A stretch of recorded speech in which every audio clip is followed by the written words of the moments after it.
1917 എന്ന സിനിമയുടെ break down and അനാലിസിസിന് നിങ്ങൾ തന്ന എല്ലാ സപ്പോർട്ടിനും വളരെ വളരെ വലിയ നന്ദി. നമ്മൾ ഇന്ന് കാണുന്നത് 1917 എന്ന സിനിമയുടെ ഷോർട്ട് ഗ്രാഫാണ്. Stay tuned.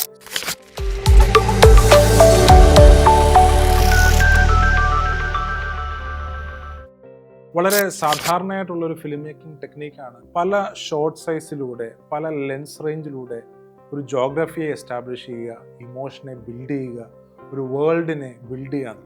ഇതിനുവേണ്ടി ഡയറക്ടറും സിനിമാറ്റോഗ്രാഫറും കൂടി ചേർന്നിട്ട് they choose very specific range of lenses and very specific range of shot sizes. Now lens റേഞ്ചും ഷോർട്ട് സൈസും നമ്മളൊക്കെ പലപ്പോഴും കൺഫ്യൂസ്ഡ് ആവുന്ന ഒരു ഏരിയ. നമ്മളൊക്കെ പലപ്പോഴും ക്ലോസപ്പ് എന്ന് കേൾക്കുമ്പോൾ മനസ്സിലേക്ക് ഓടി വരുന്നത് ഒരു പക്ഷേ 135 mm, 100 mm, 85 mm അല്ലെങ്കിൽ ഏതെങ്കിലുമൊക്കെ ഒരു ടെലി റേഞ്ച് ലെൻസാണ്. ഒരു സിനിമാറ്റോഗ്രാഫറെ സംബന്ധിച്ചോളം ഫിഷ് ഐ മുതൽ അങ്ങ് 600 mm വരെ ഏത് ഫോക്കൽ ലെങ്തിലും അദ്ദേഹത്തിന് ഒരു ക്ലോസപ്പ് ഷോട്ട് വെക്കാനായിട്ട് പറ്റും. പല ലെൻസ് റേഞ്ചുകളും നമുക്ക് തരുന്നത് പല ഡിസ്റ്റോർഷനും പല ഫീലുമാണ്. Let's divide these concepts to understand the basics. Shot സൈസുകൾ എന്ന് പറഞ്ഞു കഴിഞ്ഞാൽ extreme long, mid long, mid close, closeup and extreme closeup എന്ന് പറയുന്ന പല തരത്തിലുള്ള ഷോർട്ട് സൈസുകളാണ്. നിങ്ങളിപ്പോൾ ഈ സ്ക്രീനിൽ കാണുന്ന ഈ ഫ്രെയിം ഒന്ന് ശ്രദ്ധിച്ചു കഴിഞ്ഞാൽ ഏറെക്കുറെ ഈ ഷോർട്ട് സൈസുകളുടെ ഐഡിയ നിങ്ങൾക്ക് ലഭിക്കും. ഇനി ഏത് ലെൻസ് റേഞ്ച് ഉപയോഗിച്ചും നമുക്ക് ഈ ഷോർട്ട് സൈസുകൾ വെക്കാൻ പറ്റും. നമുക്ക് ഒരു 85 mm വെച്ചും ഒരു വൈഡ് ഷോട്ട് വെക്കാം, ഒരു 135 mm വെച്ചും ഒരു വൈഡ് ഷോട്ട് വെക്കാം. പക്ഷേ ഒരു വൈഡ് ഷോട്ട് ഒരു ടെലി ലെൻസ് വെച്ച് വെക്കുമ്പോൾ അതിന് കിട്ടുന്ന ഡെപ്തും ഫീലും വ്യത്യാസമുണ്ട്. ഇനി കഥയുടെ സാഹചര്യമാണ് നമ്മൾ ഏത് ഷോർട്ട് സൈസ് ഏത് ലെൻസ് റേഞ്ചിൽ പറയണം എന്നുള്ളതിനെ തീരുമാനിക്കും. ഇൻട്രസ്റ്റിംഗ്ലി 1917 എന്ന് പറയുന്ന സിനിമയിൽ എൻറ്റയർ കഥ സർ റോജർ ഡീക്കൻസ് പറയാനായിട്ട് ഉപയോഗിച്ചിരിക്കുന്നത് ഒരു സിംഗിൾ ഫിക്സ്ഡ് ഫോക്കൽ ലെങ്ത് ലെൻസാണ്. ആ ഒരു ഒറ്റ ലെൻസിന്റെ ആംഗിൾ ഓഫ് വ്യൂവിലൂടെയാണ് ആ മൊത്തം കഥയെ അദ്ദേഹം മുന്നോട്ട് നയിക്കുന്നത്. ഒരു continuous time line, end to end single ടേക്കിൽ നടക്കുന്ന ഒരു സിനിമ, അതിൽ ഫോക്കൽ ലെങ്ത് മാറിയാൽ ഉറപ്പായിട്ടും ഓഡിയൻസിന് അപ്പാടെ കൺഫ്യൂഷൻ ആയിരിക്കും. അതുകൊണ്ട് തന്നെ സർ സാം മെൻഡസിനെ സംബന്ധിച്ചോളം ഈ സിംഗിൾ ടേക്ക് സിനിമ ഒറ്റ ഫിക്സ്ഡ് ഫോക്കൽ ലെങ്തിൽ തന്നെ പോകണം എന്നുള്ളത് നിർബന്ധമാണ്. ആദ്യം സർ റോജർ ഡീക്കൻസിനോട് സാം മെൻഡസ് ഷെയർ ചെയ്യുമ്പോൾ ഇതൊരു ഗിമ്മിക്കായി പോവില്ലേ എന്നുള്ളതായിരുന്നു സർ റോജർ ഡീക്കൻസിന്റെ ആത്യന്തികമായ ചോദ്യം. എന്നാൽ Sam Mendes had his reasons to talk to Sir Roger Deakins like that. കഥയിൽ സോൾജിയേഴ്സ് വെക്കുന്ന ഓരോ സ്റ്റെപ്പിനോടൊപ്പം നമ്മളെയും കൂടെ ഇൻവോൾവ് ചെയ്ത് അവർ വെക്കുന്ന സ്റ്റെപ്പ് നമ്മൾ വെക്കുന്നതായിട്ട് നമ്മളെ കൊണ്ട് ഫീൽ ചെയ്യിച്ച് കഥയുടെ ഓരോ പ്രോഗ്രഷൻ്റെയും എലമെന്റ് അവരോടൊപ്പം നമ്മളെ ടെൻഷൻ അടുപ്പിച്ചും അവരോടൊപ്പം നമ്മളെ പ്രഷറൈസ് ചെയ്തും നമ്മളെ ഒപ്പം കൂട്ടുക എന്നുള്ളത് തന്നെയാണ് സാം മെൻഡസിനെ സംബന്ധിച്ചോളം സർ റോജർ ഡീക്കൻസിനെ സംബന്ധിച്ചോളം ഒരു fixed focal length lens select ചെയ്യുവാനുള്ള പ്രധാനപ്പെട്ട കാരണം. ഇനി ഫർദർ പറയുന്നതിന് മുന്നേ ഒരു ഡിസ്ക്ലെയിമർ കൊണ്ടെന്ന് പറഞ്ഞോട്ടെ. 1917 ഒരു സിംഗിൾ ടേക്ക് മൂവിയാണെന്ന് ഞാൻ പറയുമ്പോൾ സത്യത്തിൽ അതിൽ ഹിഡൻ കട്ട്സ് ഉണ്ട് എന്നുള്ള കാര്യം നിങ്ങൾക്കൊക്കെ അറിയാവുന്ന പോലെ എനിക്കും വളരെ വ്യക്തമായി അറിയാവുന്ന കാര്യം തന്നെയാണ്. പക്ഷേ ഒരു ഓഡിയൻസിന്റെ പെർസെപ്ഷനിൽ നമ്മൾ തിയേറ്ററിൽ ഇരുന്ന സിനിമ കാണുമ്പോൾ നമ്മളതിനെ കൺസീവ് ചെയ്യുന്നത് ഒരു സിംഗിൾ ടേക്ക് മൂവിയാണ് എന്നുള്ള സബ്ജക്റ്റീവ് സ്റ്റാൻഡ് പോയിന്റിൽ തന്നെയാണ്. ഈ സിംഗിൾ ടേക്ക് സിനിമകളെ സംബന്ധിച്ചിടത്തോളം ഉള്ള ഏറ്റവും വലിയ ചലഞ്ച് എന്ന് പറയുന്നത് തന്നെ എക്സ്പോഷർ കൺസിസ്റ്റൻസി. എസ്പെഷ്യലി എക്സ്റ്റെൻസീവായിട്ട് എക്സ്റ്റീരിയറിൽ ഡേലൈറ്റിനെ മാത്രം ഡിപ്പെൻഡ് ചെയ്ത് നമ്മൾ ഷൂട്ട് ചെയ്യുമ്പോൾ ടേക്സിനിടയിൽ എക്സ്പോഷറിൽ വലിയ വേരിയേഷൻസ് ഉണ്ട്. ഇത് സർ റോജർ ഡീക്കൻസിനെ സംബന്ധിച്ചോളം വളരെ വലിയ ഒരു ചലഞ്ച് തന്നെയാണ്. അദ്ദേഹത്തെ സംബന്ധിച്ചോളം ഇത് സോൾവ് ചെയ്യാൻ വേണ്ടി അദ്ദേഹം 2-3 കാര്യങ്ങളാണ് ശ്രദ്ധിച്ചിട്ടുള്ളത്. ഏറ്റവും ആദ്യം അദ്ദേഹം ശ്രദ്ധിച്ചത് ഷൂട്ട് ചെയ്യാൻ വേണ്ടി തിരഞ്ഞെടുക്കുന്ന സീസണാണ്. ഏപ്രിൽ 1 മുതൽ മിഡ് ജൂലൈ വരെയുള്ള ഒരു സീസണാണ് സർ റോജർ ഡീക്കൻസ് ഈ ഷൂട്ടിന് വേണ്ടി സജസ്റ്റ് ചെയ്തിട്ടുള്ളത്. അതേ സീസണിൽ തന്നെയാണ് ഈ ഷൂട്ട് നടന്നിട്ടുള്ളത്. അത്യാവശ്യം ക്ലൗഡി ആയിട്ടുള്ള, സൂര്യപ്രകാശം അങ്ങനെ അത്ര രീതിയിൽ ഓപ്പണായി വരാത്ത ഒരു സീസൺ ആയിരുന്നു അത്. ലൈറ്റ് ഇൻറ്റൻസിറ്റിയിൽ വേരിയേഷൻ സംഭവിച്ചു കഴിഞ്ഞാൽ കളറിന്റെ പോപ്പിങ്ങിനകത്തും വളരെ വലിയ വേരിയേഷൻ സംഭവിക്കും. The bright light produces very contrasty high saturated colours, whereas the dull sun will produce a very dimly dull pastel colors. ഇതൊരു വാർ മൂവി ആയതുകൊണ്ട് തന്നെ വളരെ ബ്രൈറ്റ് ആയിട്ടുള്ള ഓപ്പൺ സണ്ണിൽ പോകുന്നതിനേക്കാളും വളരെ ഡള്ളായിട്ടുള്ള മൂഡി ആയിട്ടുള്ള പേസ്റ്റൽ കളേഴ്സ് പ്രൊഡ്യൂസ് ചെയ്യുന്ന ഒരു ക്ലൗഡി സൺലൈറ്റിൽ പോകുന്നത് തന്നെയായിരുന്നു ഇതിൻ്റെ ബെസ്റ്റ് സബ്ജക്റ്റീവ് സ്റ്റാൻഡ്. അപ്പോൾ സൂര്യൻ്റെ കീഴിലേക്ക് നല്ല ഡാർക്ക് ക്ലൗഡ്സ് കയറുന്ന സമയം നോക്കി അവർ ടേക്സ് എടുത്തു. ഓപ്പൺ സ്കൈ ആയ സമയത്ത്, അതായത് ക്ലൗഡ്സ് ഒക്കെ നീങ്ങി നല്ല അത്യാവശ്യം ബ്രൈറ്റ് ആയിട്ടുള്ള സൂര്യൻ തെളിഞ്ഞു നിന്ന സമയത്ത് ഇവർ ഷൂട്ട് ചെയ്തില്ല.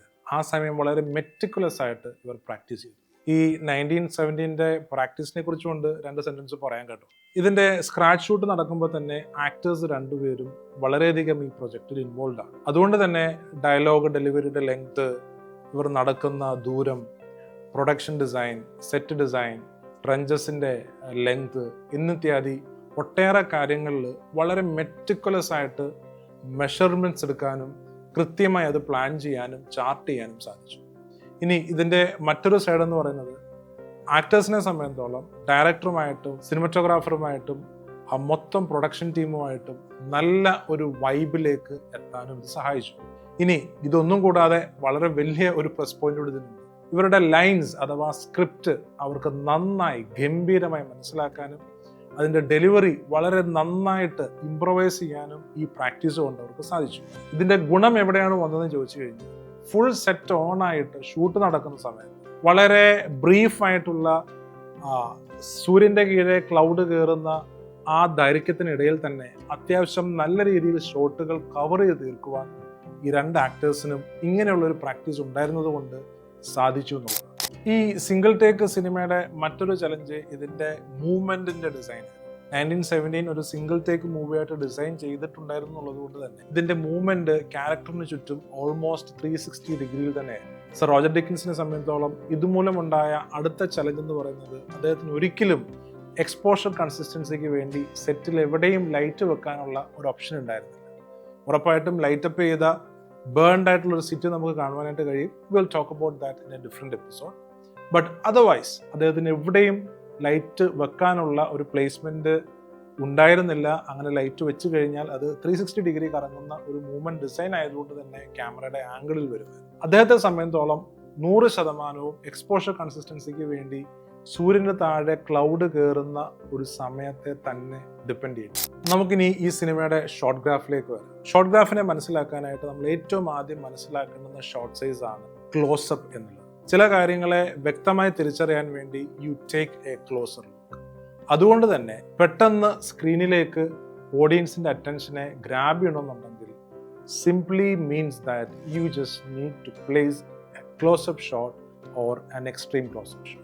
ഞാനിവിടെ നിങ്ങൾക്ക് വളരെ പ്രത്യേകമായ ഒരു ടിപ്പ് തരാം, ഒരു സ്പെഷ്യൽ സജീസിനി tips for my special audience.